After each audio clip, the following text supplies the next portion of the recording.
We are live.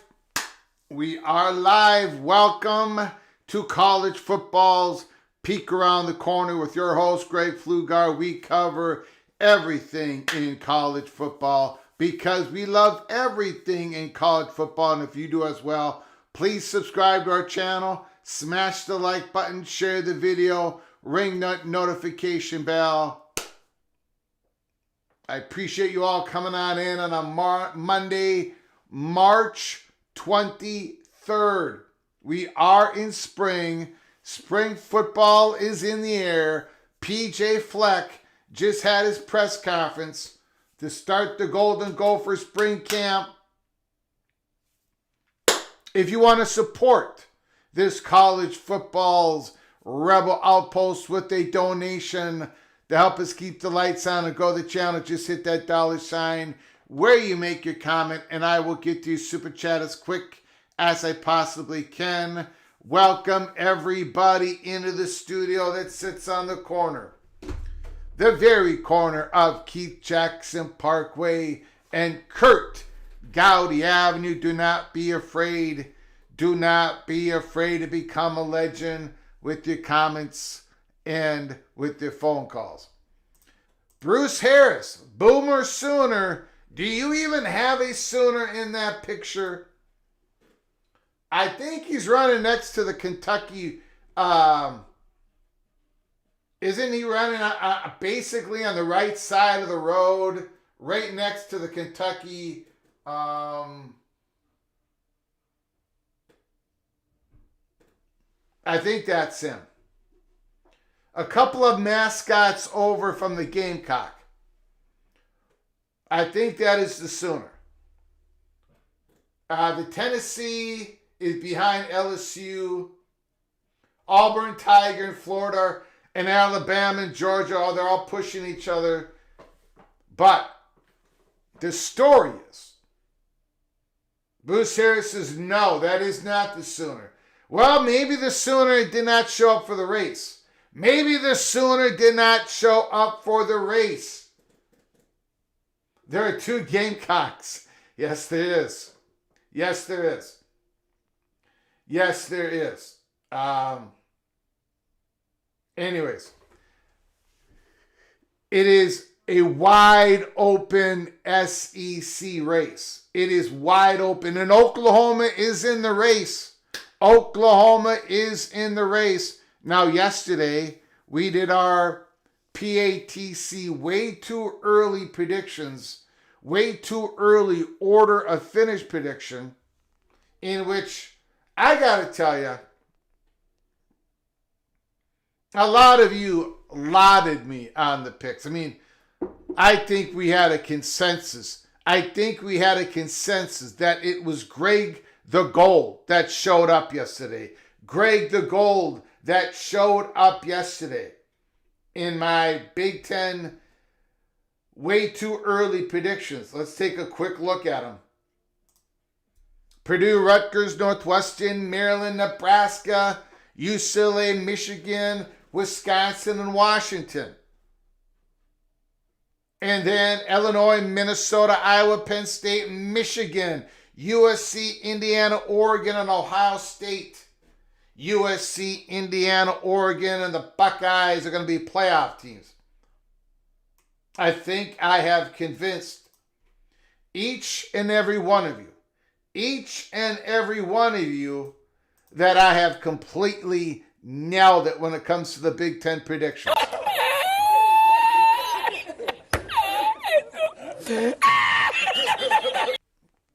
Now, today we are not going to be doing our way too early SEC order of finish prediction. We're not quite ready yet. We did the quarterback rankings. We're going to go through those real quick. We're going to do the FanDuel odds. Today we're going to be looking at the FanDuel odds for who's going to win the SEC Conference Championship. We went through the FanDuel odds of the Big 12 and of the ACC. And the story of those two conferences was the Red Raiders are a heavy chalk. A heavy chalk to win the Big 12. Miami is even a heavier chalk to win the ACC. In the SEC, is there a team that is that heavy of a chalk to win the conference championship? No, and it's not even close. It is wide open. The odds tell us the story that it's wide open. I'm looking at the quarterback rankings. I think it's wide open. We've got some quarterback battles. There's a whole bunch of stuff going on in the SEC. And I don't think it's I think it's completely wide open. Yes, there's a certain team that I think is a little bit above everybody else at this point, and that is Texas is back, Longhorns, the burnt orange. I think they're ahead of everybody else at this point, March 23rd, but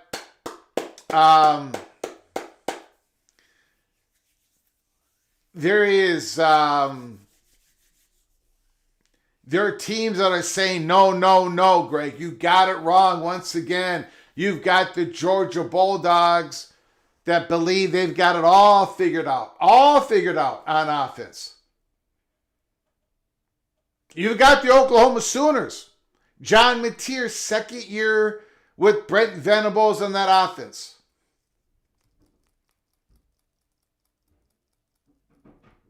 Georgia is, and then of course, you've got Lane Kiffin. Lane Kiffin with the transfer quarterback of Sam Leavitt. And you all know how much I love Sam Leavitt. And then I think there is fascinating stories brewing in the Southeastern Conference this year. I think the starting quarterback of the Kentucky Wildcats is going to shock the PATC community. I really believe that. There is a quarterback fight going on in Gainesville. Trammell Jones and Aaron Philo, which I think Philo is going to eventually win the starting job. They're bringing over the offensive coordinator, Faulkner, from Georgia Tech to Gainesville, Florida. Faulkner did an incredible job at Georgia Tech for the last 3 years. An incredible job. And now he went to Florida to be with Summerall, and he's bringing Aaron Philo with him. And you guys know I think Philo is a diamond in the rough, baby. A diamond in the rough. So Florida, I think, is going to be a story. I think Kenny Minchie is going to shock the PATC family and SEC country. Now, do I think Kentucky can get to 6-6? New head coach Will Stein. I think maybe possibly, but there is a lot of fascinating stories in the SEC. So we are going to go through all that today. We're also, and we've done this every single year, when Mr. Conley comes out with the ESPN returning starter productivity, the data is in, the statistics are in, the metrics are in. We are going to be going through those numbers. In fact, that's how we're going to start to show off after we do the roll call. And I think that also tells us a story. Maybe, kind of, possibly. Because remember, and Bill Conley goes through this in the article, remember Clemson had everybody coming back last year. Had everybody come. All the metrics showed that Clemson was a big chalk in the ACC and a favorite to get to the national championship game. Greg the Cooler, who is no more, but Greg the Cooler last year picked Clemson in the national championship game against Texas. And it all went pear-shaped. So these numbers alone isn't going to be able to predict everything for us. It's an indicator. It's an indicator of what might happen. But it is not a crystal ball, as I found out last year. So we got a lot of football to talk about. I will say this. Keep your head on a swivel. During this live show, keep your head on a swivel for any breaking news. All right? Let me know if there's any breaking news out there. Keep your head on a swivel. Let's do the roll call, but first we've got a super chat from the very generous Evil Badger, the legendary Badger.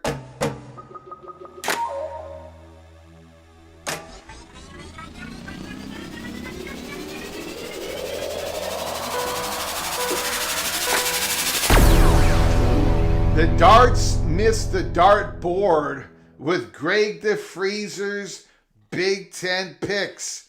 Unbelievable. Unbelievable. Evil Badger, $5 holler. I think I absolutely nailed it. I think I absolutely nailed the picks. Now maybe Evil Badger's a little upset with me because I got the Gophers at number 8. Oh yeah. And Wisconsin, where did I have Wisconsin? At number 11. I keep looking at this. I keep looking at this picture, and all I see is brilliance. All I see is a flash of brilliance. Ryan Willie. There it is. There it is. The PATC order of finish of the Big Ten. But Ryan Willie disagreed. Now, Ryan Willie is going to have to learn along with everybody else. Ryan Willie's going to have to learn along with D5 Terps, Mr. Terrapin. He's going to have to learn like the Rock Chalk Jayhawks, Vox Quindaro. He's going to have to work. He's going to have to learn like the Mountaineer Love Sports. Thanks for coming on in, Love Sports. He's going to have to learn like Tough Tony, the Golden Gopher Tough Tony. Your anti-Big Ten bias was on display last year. I know I'm a Big Ten hater. I'm a this hater. I'm a that hater. You all are going to have to learn a lesson this year. You're all going to have to learn a valuable lesson. This guy. I know you told your friend you're not okay. Greg the Tell me Cooler. what's wrong and why you never said you felt that way. And guess you're trying to stay strong and fake a smile until I look away. But I've known you too long, it hurts to watch your blue eyes fade to gray as you fade away. As you fade away. Yeah, I'm about to fade away, cause every time I wake up I feel like it's Monday. Something's going wrong with all the chemicals up in my brain. All of a sudden I don't look at anything the same way. Got a buildup of my thoughts sitting in an ashtray. I'm sorry that I'm so inconvenient, okay. Just let me be me and I'll stay out of your way. I can see the way you look at me, I'm such a disgrace. I never really asked to be brought into this place. You wanna love me? Well then baby I have a taste. All the highs and the lows, no you'll never be the same. I don't really wanna hurt you but I can't control the pain. If you're sticking by my side maybe we could be okay. Okay, maybe you could be the change. No, look, that was just a reminder of what that song comes on anytime that I'm Greg the Cooler with my picks in the week. You're not going to hear that song one time during the year, not in 2026. You all are going to have to learn the lesson the hard way. Sorry, not sorry. Ryan Willie and all of you doubters out there, I'm not going to cover this song. I only cover the classics, and I make them a little bit classier.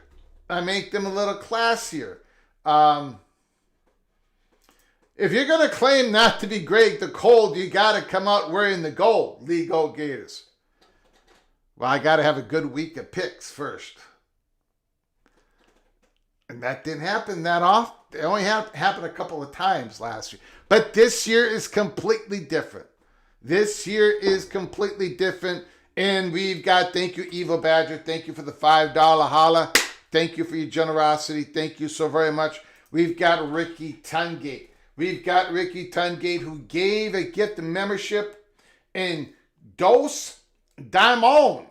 Received a gift from Ricky Tungate, Dos Daimon. And when you get an opportunity, please say thank you to Ricky Tungate, Mr. Hoosier, the reigning, defending, undisputed Big Ten and national championship. Ricky Tungate, Dos Daimon. You are hereby officially knighted. Early Peak, Cloak and Dagger. Welcome to the family, Mr. Diamond. You can go on to our library of episodes and watch all the episodes, including members-only episodes, in which we dropped episode 63 yesterday. Early Peak, Cloak and Dagger, episode 63, which we are going to talk about live today on this show. If you are a member, you heard about it yesterday. For everybody else, you're going to hear about it today, live show, and it had to do with the latest steam on the Big Ten Enterprises. We'll get to that in our show when we get a moment. Thank you, Ricky Tungate. Thank you, Eva Badger. Appreciate your generosity. Thank you for helping us keep the lights on, Mr. Hoosier, Mr. Badger. So we've got a lot to get through. And I need you all to keep your head on a swivel. Just need to keep your heads on a swivel. There's a little bit of steam out there. A little bit of steam out there. Don Scruggs is in the house. I'm late. SEC. We're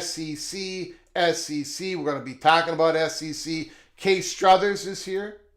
Boomer. Bruce Harris is here. And he does not like the fact that there was no Sooner listed on that race. Unbelievable. Unbelievable. We've got the Cornhuskers. Skaven, yes. Sweet 16. Skaven, yes. Karan Shakar. The Buckeye Caleb Ramirez. Gold Nose Florida Man. Jay Chapman is here. Opie D. Donnie, looks like a Red Raider, is here. Where is the Sooner? Where is the Sooner? Eva Badger. The Axe will return to Madison this year. No!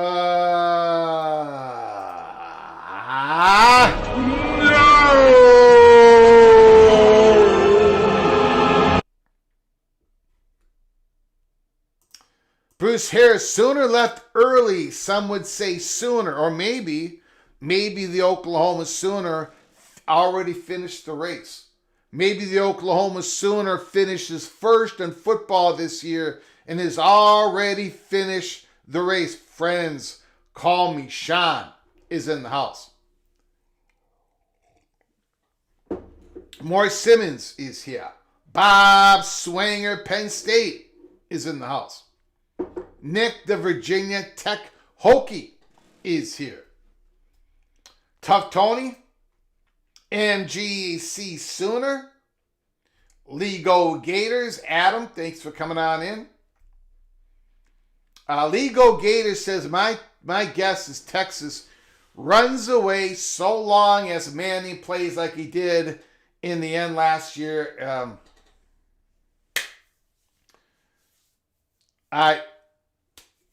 Ryan Wingo, Cam Coleman, Hollywood Smothers, Raleigh Brown.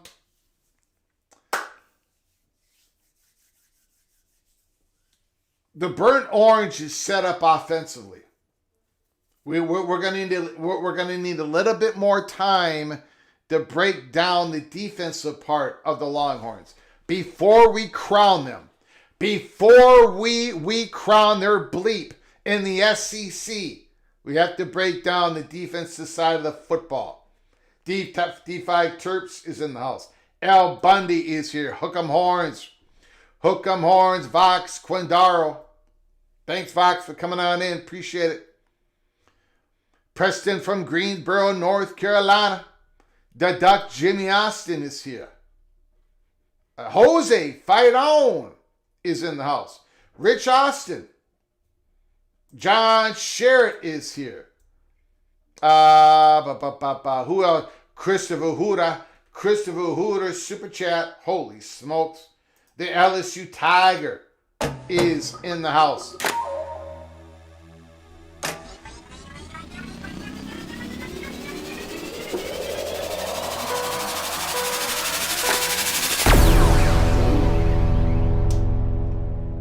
Greg, any updates on Caden's expansion prediction? Thank you for the $2 holler, Christopher Hooter. No, I haven't. No, I will.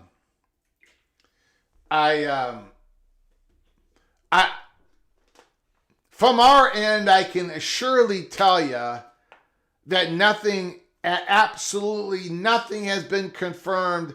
Nothing is done. Nothing is settled.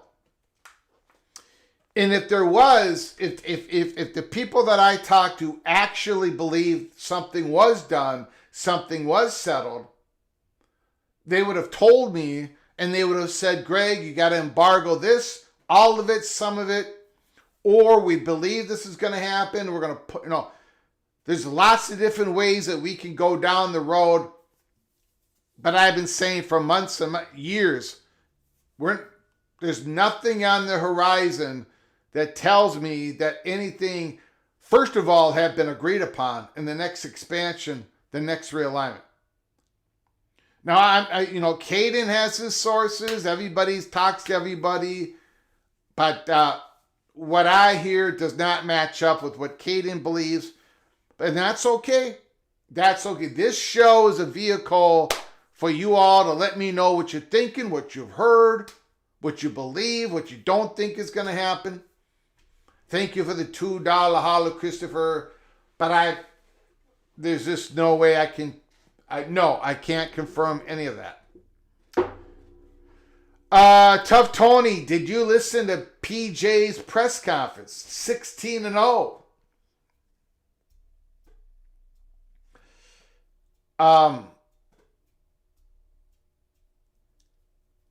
We need the Gophers need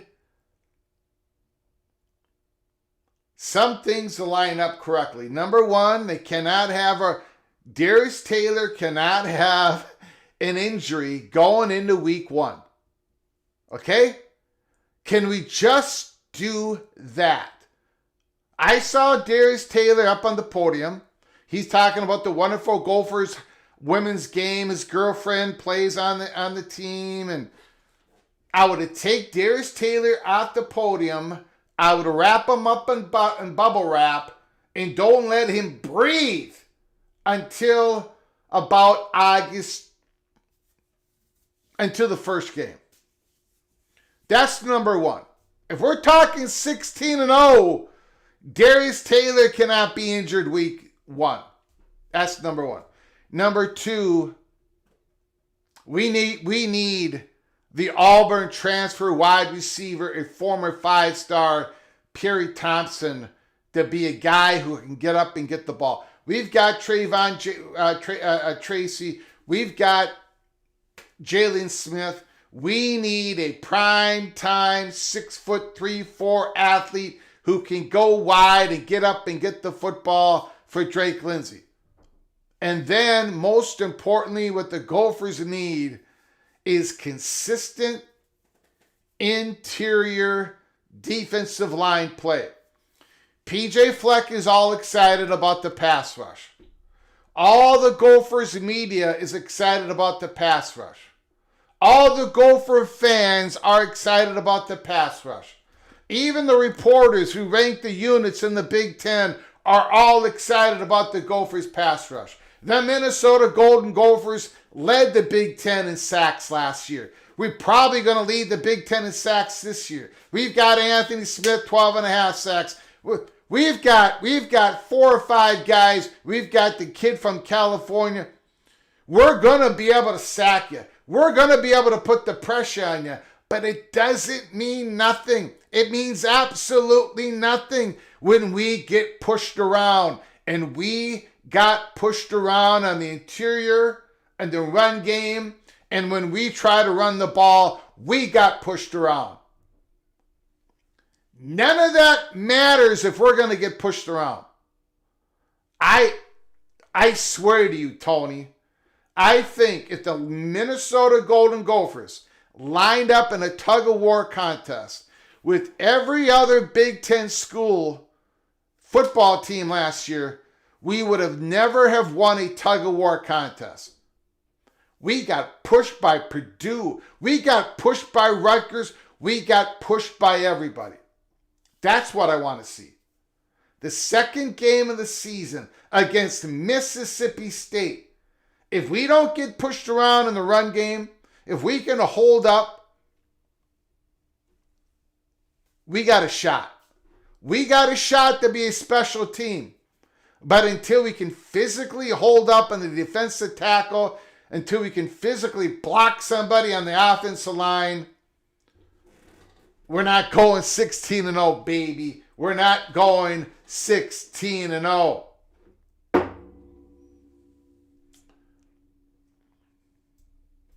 We did cover that story, Jay Chapman. We did cover the Utah Whittingham story. The title of that live story, that live show was Utah's Messy Divorce in Utah. So go check it out a couple of days ago.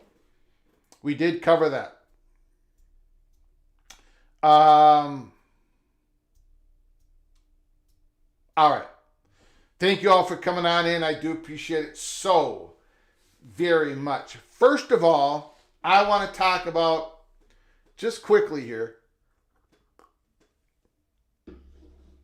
again, the members of our program, most of them watched the College Football Early Peak Cloak and Dagger episode 63. If you're a member of a program, you can watch that. You can watch these episodes. A little bit of nugget of information gets dropped from time to time, and the members get it first, and then we go live the next day or later on that day. And yesterday we dropped episode 63. And it's about the Big Ten Enterprise. Remember, the Big Ten Enterprise was going to be a for-profit entity in the Big Ten. It was part of Tony Petitti's planning to modernize the Big Ten.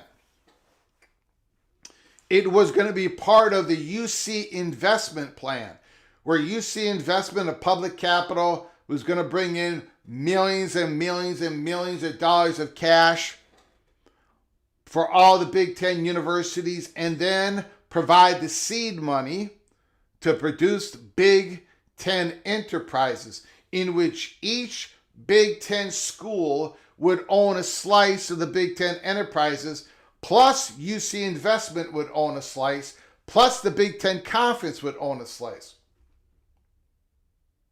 Much like what the Big Ten Network is, where Fox owns 61% of the network, and then the 39% is divided evenly among each fully invested Big Ten school, and the Big Ten Conference gets their own slice. And what the Big Ten Enterprises was going to do, it was going to leverage the conference as a whole to be able to better sell their Big Ten properties, be it championship events, be it signage throughout the 18 schools, be it some type of shows, be it some watch party shows, be it jersey patches, some sort of uniform advertising on every Big Ten football field, besides what every Big Ten school is going to do on their own. It was going to leverage everything outside of what is already contained among the Tier 1 contracts and the Big Ten Network contracts. And then that all went up in smoke, right? It did not happen. But the Big Ten, and this is the information that the steam that we gave out yesterday on the Early Peak episode, the Big Ten has not given up. They've given up on the UC investment. That's been dead for months, as we reported to you. But they have not given up on the idea of modernizing the conference and creating a for-profit entity. That battle is still waging inside the Big Ten. What would it exactly look like? That's the battle. I do not believe a public capital, a private equity company would come in and have any ownership of it. I do believe there's going to be, if they can create this thing, that there are going to be people hired from outside the Big Ten who have expertise outside the Big Ten core. They're still working on this. But they haven't crossed the finish line on this either. One of the things that we have heard is It would not be like the Big Ten Network, in which the Big Ten Network, BTN Plus, shows all this third tier bundled live content, and the money comes in on the Big Ten Network, and whatever money the Big Ten Network gets, it evenly distributes the money to each and every fully invested Big Ten school. So whatever Purdue gets, Rutgers gets. Whatever Rutgers gets, Michigan State gets. Whatever Michigan State gets, Ohio State gets. Pretty much. But that's not how this would work. It would not be equal revenue distribution in the for-profit entity. Depending on what is being sold by the Big Ten enterprises, or whatever you want to call this, for-profit, and determining on what is being sold, the values would be different for each school. So there's a lot to work out, but they're still working on this. They're still working on this.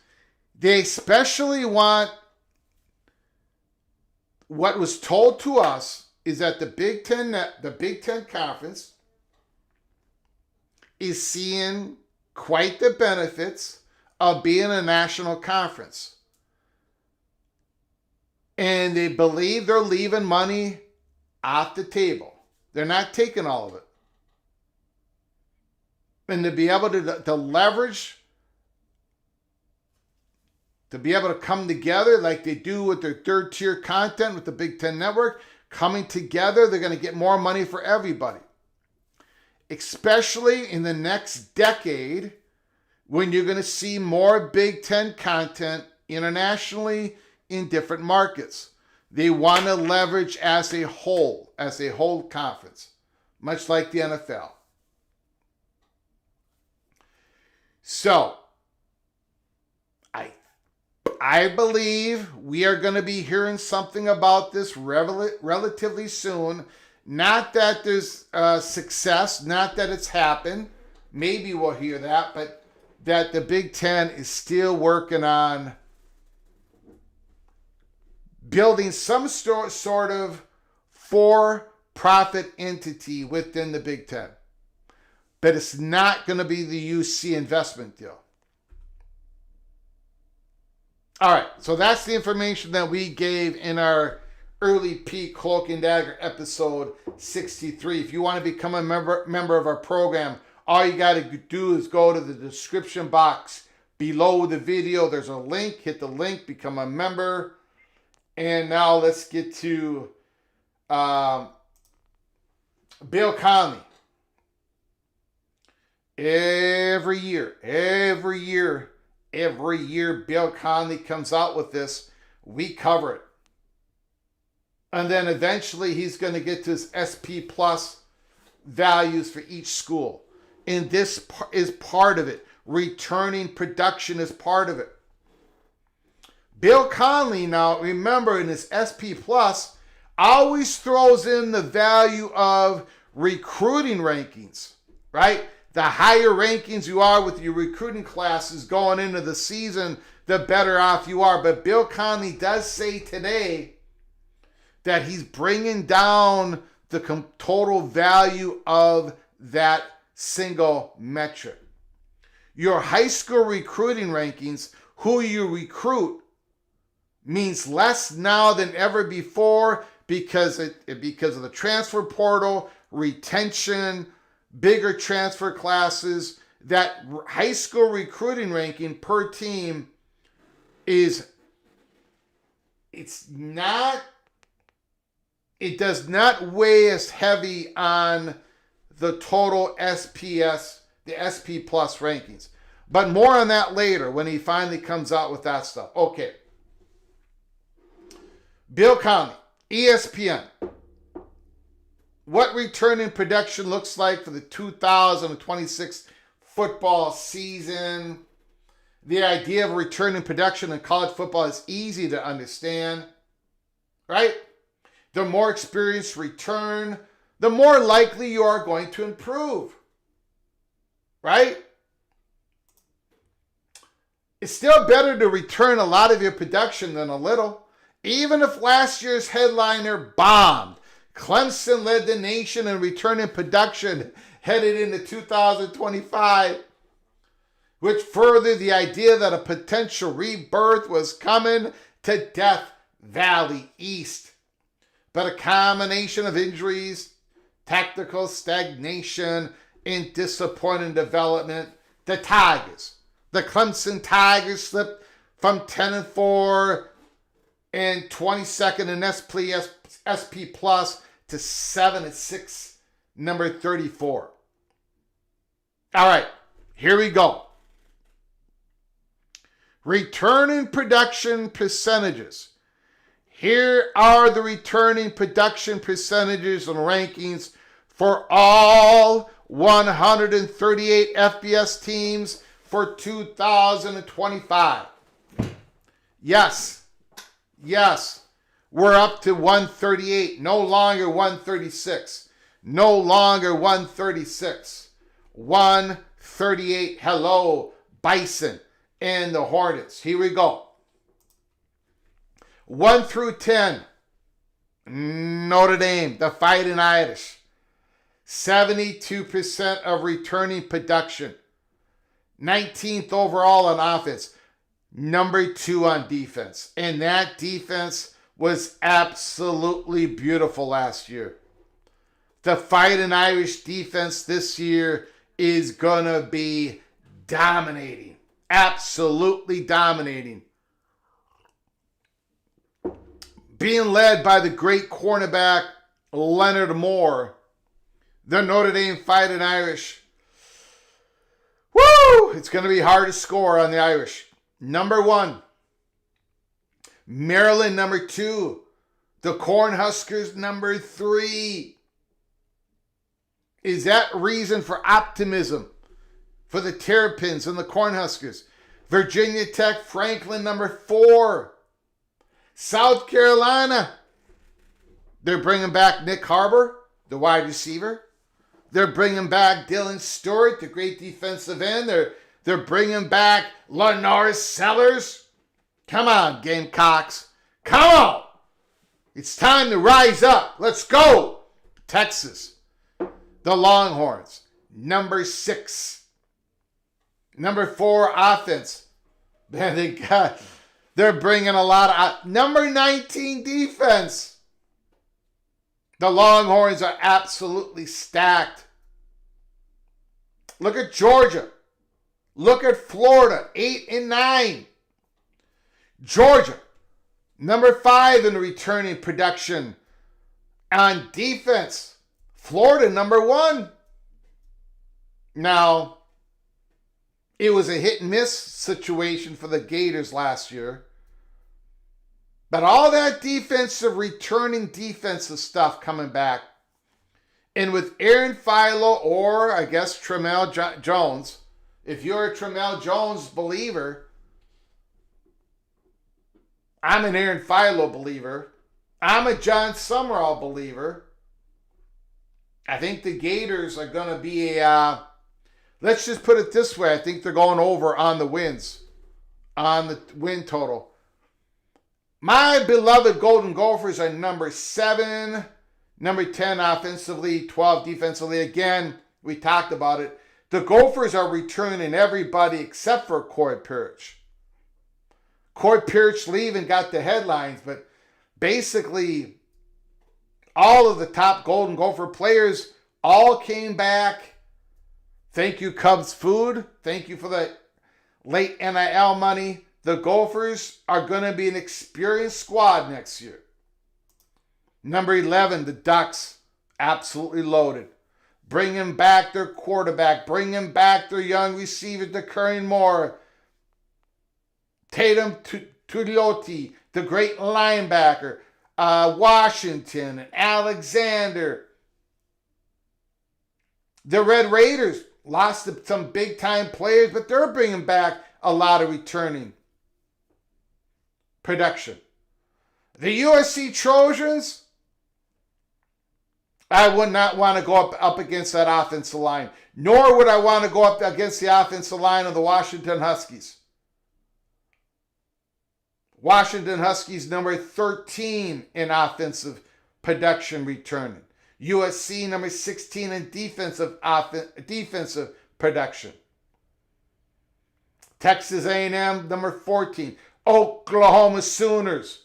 They might not be on the picture. They might not be racing, but they're number 3 on offense.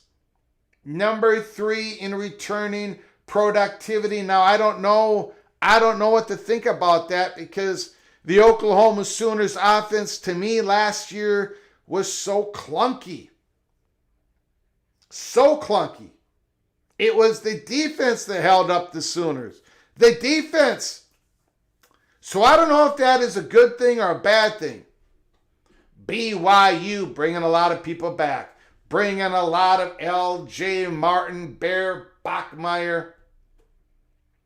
Michigan. Not so young on offense this year. Not so young this year. Look at the Houston Cougars. Number 7 overall on offense. New Mexico is going to be a handful this year. They were a handful last year. SMU bringing back a lot of guys. Tennessee at number 26. Ole Miss at 28.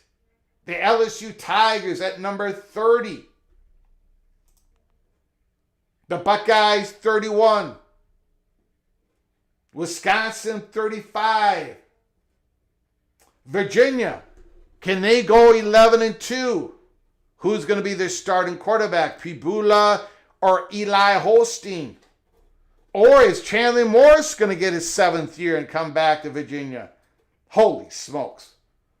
Avery Johnson, Kansas State, number 38. Kansas is right there at 39. Purdue is right there at 40. Now we're going to be looking at the teams.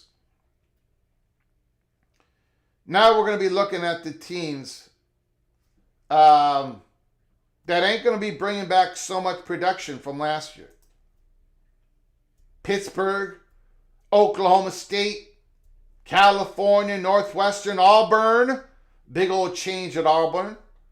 Florida State, another big change with Mike Norvell. Liberty, Cincinnati. Boise State, number 45. Is Boise State going to win the Pac-12 this year? Is Boise State going to win the Pac-12 this year? I don't know. 51, Texas State. 52, Indiana. You don't have all that return in production coming back this year. You got some. Utah, 54. Deion Sanders, Colorado, 55. Arkansas, 56. Clemson, you were number 1 last year. This year, you're number 59. And look at the offense. 94th in the country in returning production coming back for the Clemson Tigers. Can Clemson flip the switch? Baylor, 61. North Dakota State, 65. West Virginia, Rich Rod, 66 in returning productivity. Penn State, Matt Campbell, 67. Arizona State, 70. Boston College, 73. Overall, 50% returning production. Missouri, 76. Now on defense, they're 107 in returning production. I did not like the Missouri's defense last year. I thought they were soft. Very disappointing 8-5 Missouri season, especially with that schedule. Duke, 77. Miami, 49, 78. Georgia Tech, 79. Georgia Tech going through a lot of changes this year. Mississippi State, 86. Alabama. 119 out of 138 when it comes to returning production on offense. Kalen DeBoer. Going with Keelan Russell. Going with Mr. Mack at the quarterback. Ryan Williams is going to lead the nation and drop passes. Look, I don't know what to tell you guys. Alabama's going to have to do a lot of convincing for me. The metrics, the numbers just isn't there. Rutgers, 92. Michigan State, 97. First-year head coach Fitzgerald. First-year head coach Will Stein at Kentucky, 98. First-year head coach at Colorado State in Fort Collins, Jim Mora. You got Hawaii. Some people like Hawaii. I love their quarterback. 101. Iowa State starting over. The Cyclones are starting over. 102. Bill Belichick, second year, and he's at 103. Iowa, 104. My goodness.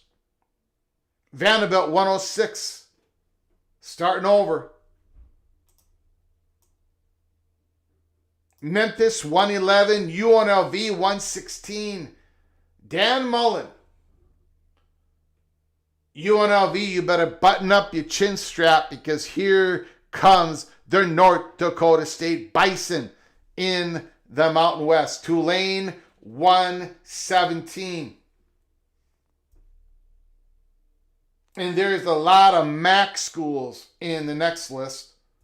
Ball State, Bowling Green, Ohio, Toledo, App State, 127. Then finally at the bottom, Sacramento State, 131. North Texas, who lost the core to the Oklahoma State Cowboys. UConn lost Jim Mora, 134. And at the bottom is Southern Mississippi, 22% of the returning production. So there it is. I always find that interesting to take a look at. All that is going to be part of Bill Conley's SP Plus Power Rankings. And when they eventually come out, we go through them, we panic, we celebrate when we look at the numbers. That is just one part of it. Returning production coming back for each program next year. Now, let's take a look at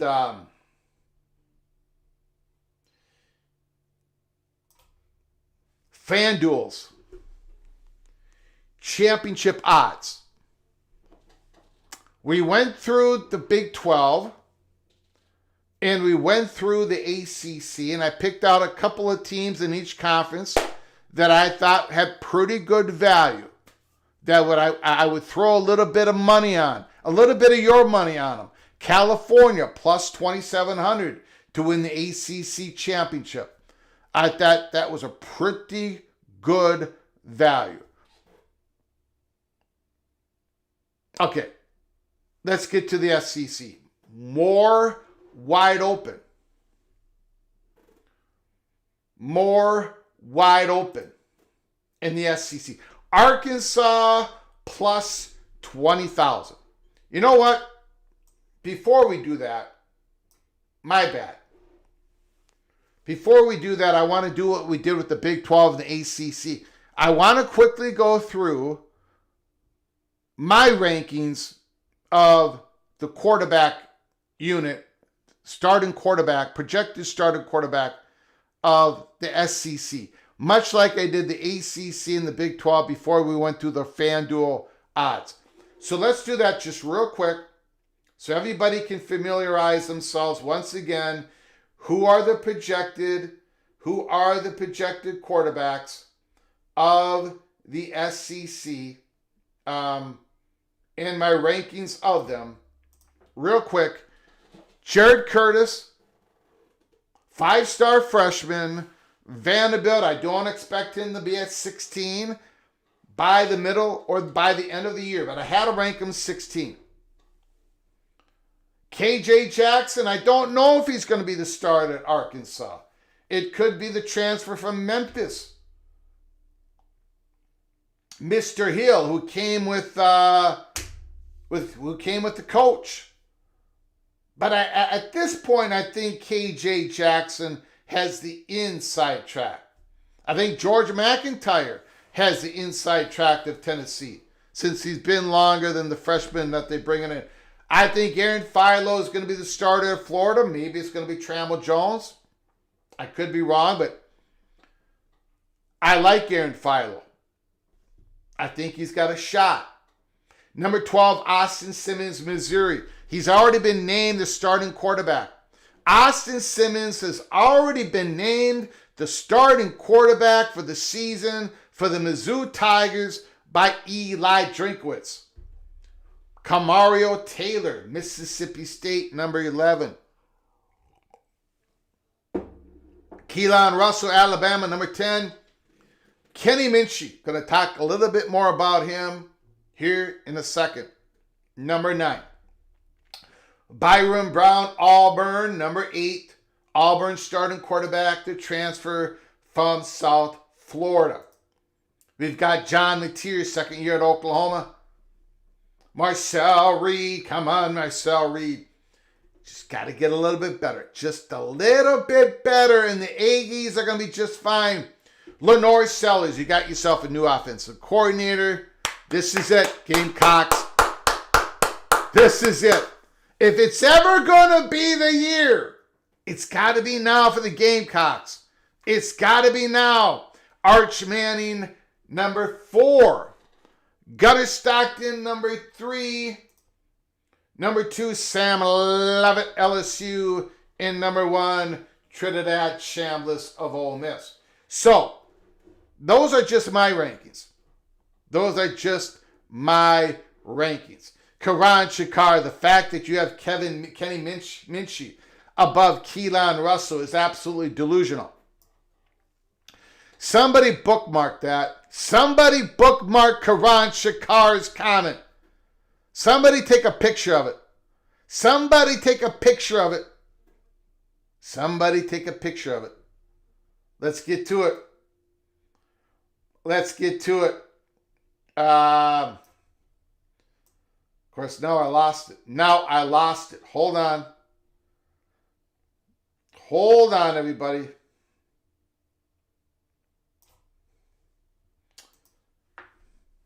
Arkansas, plus 20,000. Mississippi State, plus 20,000. All right. I mean, I would not put a penny on either one of those. Even though plus 20,000 is one hell of a deal for a $100 play, I just ain't going to see it among those two programs. Kamario Taylor, interesting guy. Finished strong last year. Got a little bit nicked up last year. We'll see how he does against my mighty beloved Golden Gophers on September 12th. We will reevaluate Mississippi State after that game in Huntington Bank Stadium in Minnesota. Arkansas, a new start. Arkansas, a new start. New head coach. Kentucky, plus 1,500. All right. Karan Shakar and all you non-believers out there. All of you non-believers out there. Kenny Minchey is the real deal, Holyfield. And you saw by the actions of others when he went in the portal. I mean, besides Sam Leavitt, Kenny Minchey was the guy. In fact, it looked like he was going to go to Nebraska. He had committed to Nebraska. He had not signed the dotted line yet with Nebraska. And Kentucky came in and went over the top and gave Kenny Minchey a deal he could not say no to. Kenny Minchey was an eyelash away from winning the Notre Dame starting quarterback job last spring. He was sensational in spring camp. He was sensational in their big scrimmage to end the season. In fact, most of the Notre Dame beat writers thought it was going to be Kenny Minchey being the starting quarterback instead of the much heralded C.J. Carr. No, look. Who does Kentucky start the season with? Let's take a look. Hold on, everybody. Hold on. Hold on.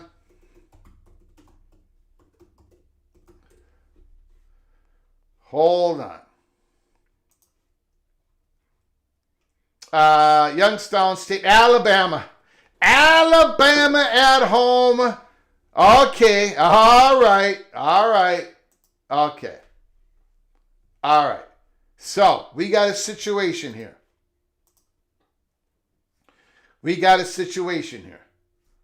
Karan Shakar and every one of you out there, you'll find out. Kentucky at home against Alabama, week 2.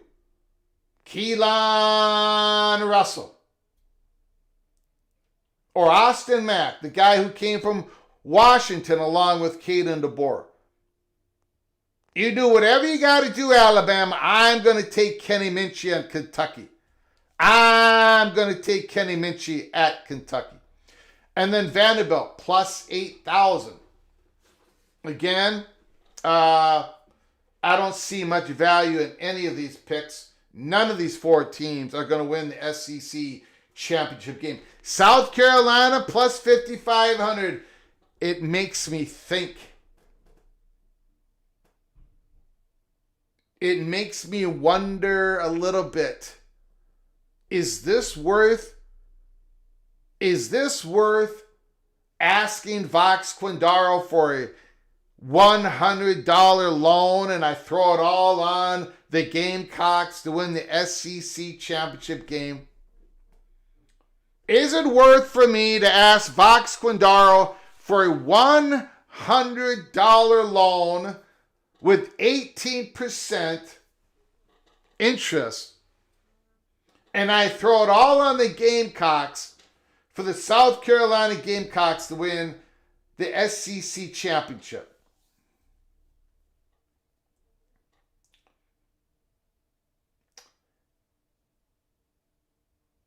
The Gamecocks were one of the most disappointing teams last year.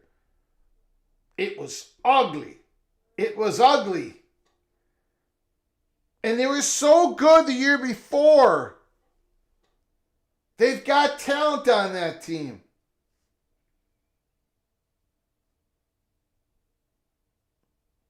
You know what I'm going to do? South Carolina, going to throw a little bit of money on the Gamecocks. This is great. The goal. Now, again, South Carolina's not going to be my pick to win the SEC, but I think it's worth the value at plus 5,500. And I'm going to have them finishing much higher than every one of you people in the PATC fans. South Carolina, 5,500. That is a good deal. Auburn, I'm going to take a pass. No offense, Edward, the Auburn Tiger. Golish might have his team, but, I'm going to have to take a look, see how they do, see how they start. Missouri, I'm going to have to take a pass. Tennessee, I think they're slipping a little bit. The Volunteers are plus 2,000. George McIntyre, 6 foot whatever, 6'6", 190 pounds. He's going to have to take the hits in the SEC. I don't see Tennessee as a playoff contending team. Am I going way overboard here? I don't see the Volunteers as a college football playoff contender. Now, Florida, I like Florida a lot better than Tennessee. They're both at plus 2,000.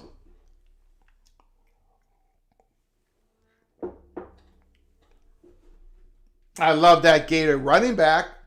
Bob, Mr. Bob, I love him.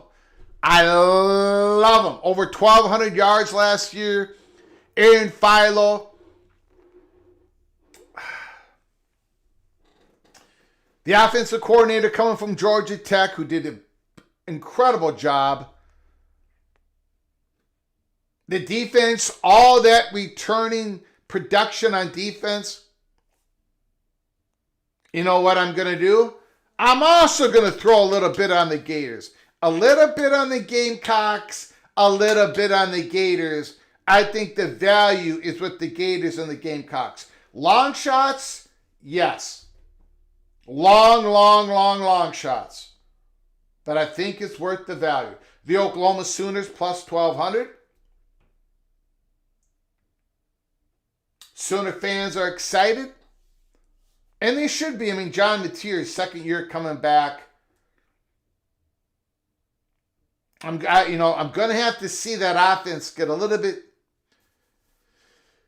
Going to have to see them perform a little bit better early in the year. Ole Miss is getting absolutely disrespected.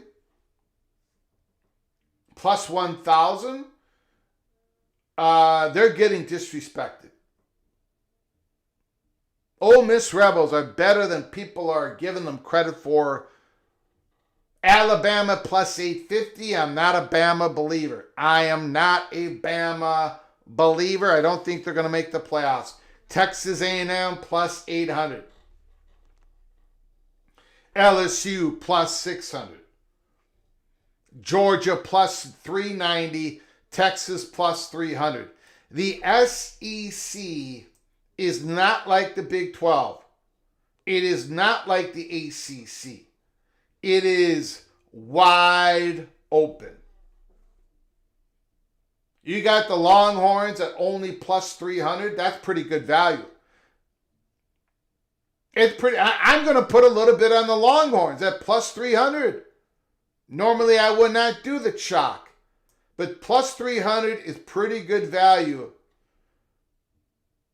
for the favorite school. Georgia 390. I take the Bulldogs almost every single year, but it ain't going to be this year. Again, I got to see something different with the Bulldogs. I got to see something different with their offense. LSU Tigers are... I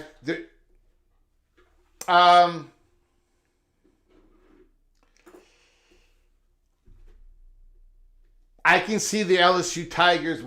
I've got them easily in the playoffs. And I've got them a threat to win the whole damn thing. I think the rest of us, everybody outside of Death Valley, everybody else, I think we're going to rue the day that Sam Leavitt agreed to be the quarterback of Lane Kiffin. Because I think it's going to work. I think Lane Kiffin is going to do to Sam Leavitt what he did with Trinidad Chambliss. I think the one weakness, oh, come on, Go Black 45. You got to believe. It is Greg the Gold this year. Greg the Gold. The one weakness that Sam Leavitt has is sometimes he does not pull the trigger in rhythm, even if the play is there. Sometimes he wants to make the bigger play. He did that at Michigan State. The few times he played there, he did that at Arizona State. Oftentimes he had to do that. But if you saw Trinidad Chambliss play at Ole Miss, he was getting dump. He was getting rid of that ball.